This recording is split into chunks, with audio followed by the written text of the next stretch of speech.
निर्भय महाराष्ट्र, सर्वसामान्यांचं हक्काचं व्यासपीठ। भारतीय लोकसेवा आयोगाकडून कारवाई करण्यात आलेल्या पूजा खेडकरनं यूपीएससीच्या निर्णयाविरोधात दिल्ली उच्च न्यायालयात धाव घेतली आहे। पूजा खेडकरनं यूपीएससीच्या निर्णयाविरोधात दिल्ली उच्च न्यायालयात याचिका दाखल केली आहे। दरम्यान यूपीएससीनं पूजा खेडकरची उमेदवारी रद्द केली होती, तसेच त्यांना शो कॉज नोटीस बजावली होती। यूपीएससीच्या याच निर्णयाविरोधात पूजा खेडकर यांनी उच्च न्यायालयात धाव घेतली आहे। यूपीएससीनं पूजा खेडकरला दोषी ठरवलं असून यूपीएससीनं पूजा मनोरमा दिलीप खेडकरची उमेदवारी रद्द केली आहे। तसेच यूपीएससीनं भविष्यातील सर्व परीक्षा निवडीमधून पूजा खेडकरला कायमचं काढून टाकलंय। पूजा खेडकरला 30 जुलैपर्यंत उत्तर देण्यासाठी वेळ देण्यात आला होता, त्याचं उत्तर न मिळाल्यानं यूपीएससीनं ही कारवाई केली आहे। पूजा खेडकरवर यूपीएससीनं कारवाई केल्यानंतर आता पोलीस त्यांच्यावर कारवाई करण्याची शक्यता आहे। पूजा खेडकर यूपीएससीमध्ये खोटं दिव्यांग प्रमाणपत्र दिल्याचा आरोप त्यांच्यावर होता।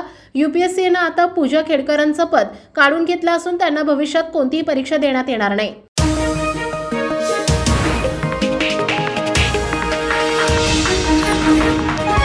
निर्भय महाराष्ट्र, सर्वसामान्यांचं हक्काचं व्यासपीठ।